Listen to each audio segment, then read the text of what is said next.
तो दोस्तों ये कहानी एक सच्ची घटना की स्टोरी नहीं है या फिर किसी ने मुझे पर्सनली उसकी स्टोरी नहीं बताई है। ये कहानी मैंने बहुत मुश्किल के बाद अपने हाथों से लिखा है क्योंकि बहुत ही इंटरेस्टिंग है। आप लोग एक बार ज़रूर देखिए, प्लीज़ स्किप मत कीजिएगा। आप देखिए, उसके बाद आपको अच्छा लगता है या नहीं लगता या फिर किसी भी पार्ट पे आप लोग को लगे कि यहाँ पर कुछ ऐसा होना चाहिए तो आप ज़रूर मुझे कमेंट बॉक्स में बताइए। तो दोस्तों ये कहानी शुरू करने से पहले मैं आप लोग को ये बात ज़रूर बता देता हूँ कि ऐसा कुछ कुछ लोग होंगे जिनके साथ ऐसी ऐसी घटना कभी तो हो चुकी होंगी। तो आप लोग रिलेट करके देखिए, बहुत मज़ा आएगा। तो चलिए ये कहानी को स्टार्ट करते हैं। मुकेश जो कि एक प्राइवेट कंपनी में काम करता था, उसका सैलरी बहुत अच्छा खासा था। उसकी फैमिली में टोटल 4 मेंबर थे। उसकी बीवी के साथ उसके 2 बच्चे थे। उसकी बेटी जो 6 साल की थी जिसका नाम था रिया, और उसका एक बेटा था जो कि 1 डेढ़ साल का था जिसका नाम था राहुल। वो लोग हंसी खुशी अपनी फैमिली में रहते थे। उसके पिता डेली ऑफिस के लिए निकलते, शाम को कुछ ना कुछ ला के आते थे। ये लोग बहुत खुशी से अपनी ज़िंदगी जी रहे थे। मुकेश जो था हर एक साल कहीं कहीं पर इनको घुमाने ले जाता था, लेकिन कुछ ही 2 सालों से उनके कंपनी में बहुत सारा काम हो जाने की वजह से इनको उन 2 सालों में कहीं पर घुमाने ले के लिए नहीं गया था। वो शहर के पास मतलब 5-6 किलोमीटर दूर एक मेला लगता है। वो मेला जो था वो हर साल उसी जगह पर लगता था। वो सोचता है कि मतलब कल वो मेला लगने वाला था, इसीलिए वो सोचता है कि 2 साल से मैंने इनको कहीं लेकर नहीं गया, तो कल मैं इन लोगों को वो मेला दिखा के लाता हूँ। उसके बाद वो आज ऑफिस जाने से पहले उनको बोल देता है कि कल के लिए रेडी रहना, कल हम लोग मेला देखने जाएंगे। उसके बच्चे बहुत खुश हो जाते हैं, मतलब इतना एक्साइटेड कि अगर आपको सोचो कि आप लोग के आपके पिता बोले कि चलो कल तो मैं घुमाने लेके चलता हूँ, आप कितना एक्साइटेड होंगे, उतना एक्साइटेड वो बच्चे भी हो गए थे। उसकी बीवी भी बहुत खुश हो गई होती है। उसके बाद वो ऑफिस चला जाता है। ऑफिस जाने के बाद वो ऑफिस में 2 दिन के लिए छुट्टी लेता है, क्योंकि वो चाहता था कि थोड़ा सा टाइम अपने घर के साथ भी स्पेंड कर पाए। वो 2 दिन का छुट्टी अप्लाई कर देता है और उसके अच्छी काम की वजह से छुट्टी उसको तुरंत मिल जाती है। वो बहुत खुश होकर घर लौटता है, बोलता है मैंने छुट्टी ले लिया है, हम कल निकल जाएंगे। उसके बाद शाम होते ही, मतलब वो मेला जो था वो शाम के टाइम ही लगता है, 6 से करीबन 12-1 बजे तक भी लग जाता है। वो लोग शाम के 5 बजे रेडी फेडी होके निकल जाते हैं अपनी कार में। लेकिन वो दिन उनके लिए बहुत खराब होने वाला था। वो एक मेला उनकी लाइफ चेंज कर देने वाला था, वो चीज़ उनको नहीं पता थी। वो इंसान को ये तो नहीं पता होता कि उसके साथ आगे क्या होने वाला है, लेकिन वो जो अभी कर रहा है वो उसको सही ही लगता है। वो लोग निकल जाते हैं मेला के लिए, जाते हैं, अपनी गाड़ी पार्क करवाते हैं। उसके बाद मेला में घूमते घूमते रहते हैं। वो लोग बहुत से मस्ती करते हैं, बहुत से आइसक्रीम खाते हैं, बहुत से फास्ट फूड खाते हैं, बहुत से ऐसे डोली वगैरह में टाइम स्पेंड कर रहे होते हैं। चलते चलते वो खिलौने वाले दुकान वगैरह आने लगते हैं। बहुत सारे खिलौने की दुकान थी, बहुत बड़े बड़े खिलौने मिलते थे। लेकिन साइड में एक छोटा सा दुकान भी लगा हुआ था जिसमें बस एक इंसान था, उसके पास 4 डॉल थी। 3 डॉल नॉर्मल थी, एक चौथी डॉल जो थी वो थोड़ा सा डरावनी लग रही थी, लेकिन वो भी बहुत क्यूट दिख रही थी, एक लड़की की डॉल थी।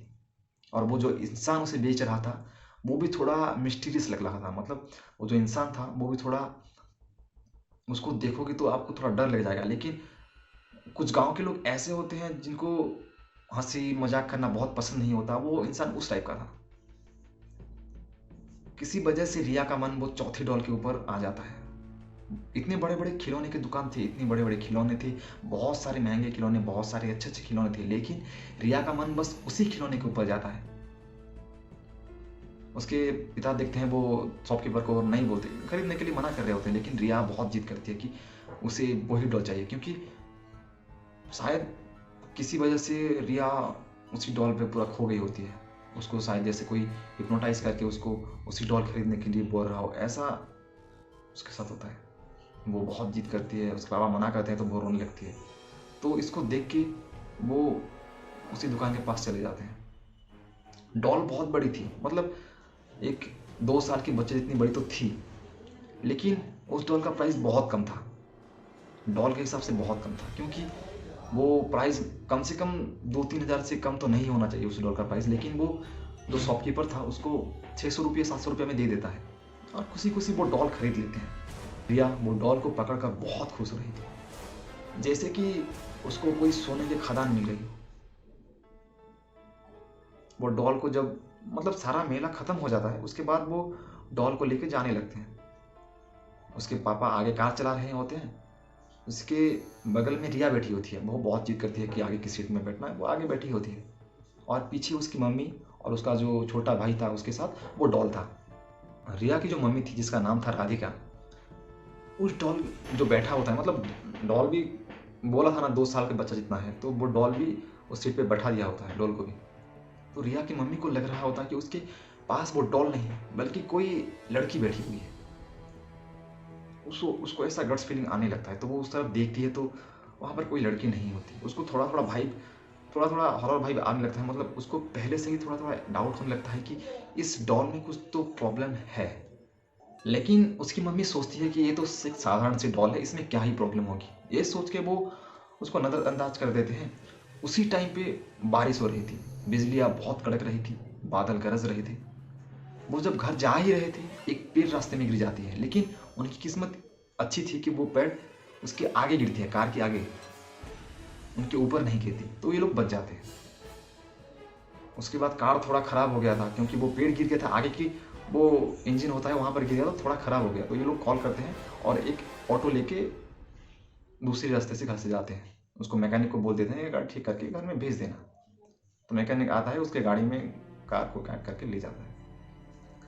ऑटो से जब घर आते हैं तो उसकी बेटी रिया उस डॉल को लेके अपनी रूम में चली जाती है। ऑब्वियसली गांव गांव से तो वो लोग बिलोंग नहीं करते थे, उनके बच्चों के लिए भी अलग अलग रूम थी। और वो उसका छोटा भाई था, बहुत छोटा था, इसीलिए उसकी मम्मी पापा के साथ उनको रखते थे, नहीं तो 5-6 साल होने के बाद उनको अलग रूम दे दिया था। वो डॉल को लेके जाती है और वो पहले ऐसी थी कि बहुत खेलती थी, उसके मम्मी पापा के साथ बात करती थी, लेकिन वो डॉल आ जाने के बाद से वो अक्सर घर वालों से कम ही बात किया करती थी। वो किसी चीज़ के लिए कम जिद किया करती थी। वो हर पल बहुत टाइम वो डॉल के साथ बिताती, वो डॉल के साथ खेलती। कभी कभी ऐसा भी होता है कि वो डॉल के साथ बातें भी करती, पर ये सारी चीज़ें उसके मम्मी पापा को पता नहीं थी कि ऐसा ऐसा हमारे घर में हो रहा है। उसके बाद उसके पापा हर रोज़ की तरह ऑफिस जाते हैं, लेकिन कुछ ही वजह से उनको थोड़ा प्रॉब्लम फेस करनी पड़ रही थी, थोड़े काम में दिक्कत आ रही थी। एक दिन तो ऐसा भी हो जाता है कि उनका थोड़ा छोटा सा एक्सीडेंट हो जाता है, जिनकी वजह से उसको हॉस्पिटल में एडमिट होना पड़ता है। बहुत बड़ी इंजरी भी नहीं थी, छोटी सी थी। लेकिन सोचने की बात ये भी थी कि उनकी लाइफ उस डॉल के आने से पहले बहुत अच्छी चल रही थी, बहुत खुश थे वो लोग। लेकिन उस डॉल के आ जाने के बाद मानो कि जैसे उनका लाइफ चेंज हो गया, उनके साथ अजीब अजीब घटनाएं होने लगी थी। जैसे कभी कभी रात को अगर ये लोग सोए हुए हो तो किचन से सामान गिर जाता, कभी कभी किचन का गैस चालू हो जाता, कभी कभी लाइट बल्ब बंद हो जाती, कभी कभी बाथरूम में नल चालू हो जाता। ऐसी ऐसी बहुत सारी चीज़ उनके घर में होने लगी थी। ये लोग सोचते कि ये शायद टेक्निकल प्रॉब्लम है या फिर प्लम्बिंग प्रॉब्लम है, ये लोग इतना ध्यान नहीं दे रहे थे। लेकिन एक दिन क्या होता है कि रिया की मम्मी, जिसको रात को प्यास लगी होती है, वो रात के करीबन 12 बजे उठती है और जो उसकी बोतल था उसमें पानी नहीं होता है, तो वो पानी लेने के लिए नीचे आ रही होती है। उसी टाइम उसको किचन में एक परछाई दिखती है जो कि बहुत बड़ी थी, मतलब लंबी दिख रही थी। तो ये सोचती है कोई चोर घुस गया होगा और आने लगती है वहां पर। वो जो साफ करने वाली डंडी होती है वो पकड़ के आने लगती है। लेकिन जब वो किचन के पास पहुंचती तो कोई नहीं होता, वहां पर बस एक डॉल होती है, वही डॉल जो कि खरीद के लाई थी, जो कि फ्रिज के ऊपर बैठी हुई थी। वो सोचती है शायद रिया ने रख दिया होगा और वो पानी लेके निकल जाती है रूम में। बल्कि रिया की मम्मी को पहले से ही डाउट था उस डॉल में कुछ तो प्रॉब्लम है। जैसे ही वो रूम में जाती है उसको एक बात उनके माइंड में हिट करती है कि रिया तो अभी बच्ची है, 6 साल की है, फ्रिज तो बहुत बड़ा है, उसके ऊपर वो डॉल कैसे गया? क्या रिया वहां पर रह सकती है? रिया की हाइट भी इतनी नहीं थी, या फिर रिया की हाथ भी वहाँ तक नहीं पहुँच पाती। ये बहुत ही बड़ी मतलब अनरियलिस्टिक चीज़ है जो कि उनके घर में वो महसूस किया था।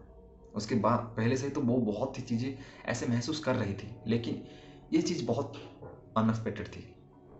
इतना सब कुछ कम नहीं था, लेकिन एक दिन जब मुकेश ऑफिस के लिए गया था, उसका नाइट ड्यूटी पड़ जाता है, बहुत काम था, वो घर नहीं आ पाता। तो वो राधिका को फ़ोन करके बोलता है कि आज मैं घर नहीं आ पाऊँगा, बहुत सारे काम पड़ा है, तो आज तुम देख लेना, मैं यहाँ पर ही खा के एडजस्ट कर लूँगा। ये हाँ बोलती है। उसी दिन शाम को जब वो सो रही होती है ऊपर, उसको नीचे से कोई हंसने की आवाज़ आती है। वो हंसना ऐसा था कि आप लोग मतलब सोच भी नहीं सकते कि कोई ऐसे हंस सकता है। वो जब नीचे आती है तो उसको लगता है कि लाइट तो ऑफ था, उसको लगता है कोने में कोई बैठा हुआ है कि कोने, और वो जैसे ही लाइट ऑन करती है वो परछाई गायब हो जाती है। उसको वहां पे कुछ दिखाई नहीं देता, और उसके साथ उन दिनों से कुछ ऐसी ऐसी चीजें होने लगती है कि वो डिप्रेस रहने लगती है, टेंशन में रहने लगती है, उसको सिर दर्द होने लगता है। और सोचने वाली बात ये भी है कि वो रिया जो थी, उसको वो किसी से अच्छे से बात नहीं करती थी। एक दिन क्या होता है कि जब रिया अपने रूम में होती थी, एक दिन क्या होता है, रिया जब अपने रूम में थी तब किसी से बात कर रही होती है, और एक दूसरे की बात भी उसको सुनाई दे रही होती है। मतलब दो पर्सन बात कर रहे हो ऐसे सुनाई दे रही होती है। उसकी माँ जो राधिका धीरे धीरे जाती है, धीरे धीरे जैसे ही गेट खुलती है तो वो देखती है कि वो डॉल से बात कर रही है। एक बार घबरा जाती है, घबरा के आती है, और वो इतनी डरी तो हुई थी पहले से, वो आके वो डॉल को साइड में फेंक के अपनी बेटी को ले जाती है। लेकिन उसकी बेटी जो थी वो मना कर रही थी, मम्मी उसे मत फेंको, उसे मत फेंको, मैं उसके साथ बात कर रही थी। उसके बाद उसकी मम्मी आके उसको डांटने लगती है। एक डॉल से भला कोई बात करता है, या फिर एक डॉल तुमसे कैसे भला बात कर सकती है? आप भी सोचो कि एक डॉल कैसे वो एक इंसान से बात कर सकता है। लेकिन उसकी जो बेटी रिया थी वो उस डॉल के साथ बात कर रही थी।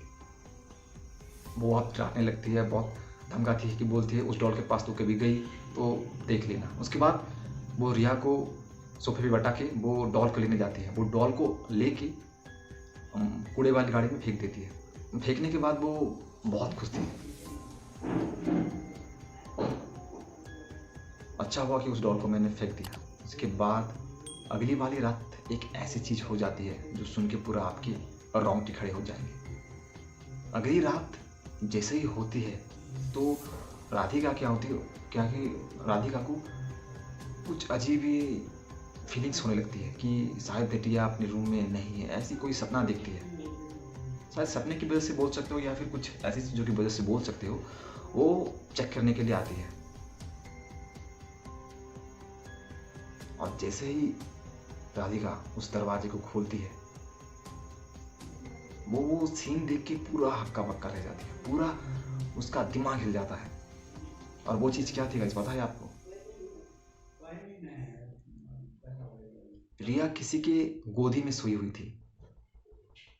करीबन वो जो जिसके गोदी में सोई हुई थी उसका उम्र कम से कम 15-16 साल का होगा, और वो लड़की उसकी सर की मसाज कर रही थी, मतलब सर दबा रही थी, ऐसा समझ सकते हो। जब वो मुकेश को उठाने के लिए जाती है, एक काली सी साया उसके सामने आ जाती है और वो बेहोश हो जाती है, और इसी के साथ मुकेश वहां पे आने लगता है। इसके आगे क्या हो सकता है?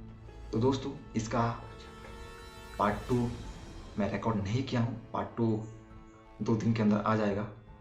आप लोगों को ये स्टोरी अच्छी लग रही है तो आप लाइक, शेयर एंड सब्सक्राइब कीजिए, ताकि आप लोग उसका दूसरा पार्ट भी देख पाओ, क्योंकि दूसरा पार्ट बहुत इंटरेस्टिंग है।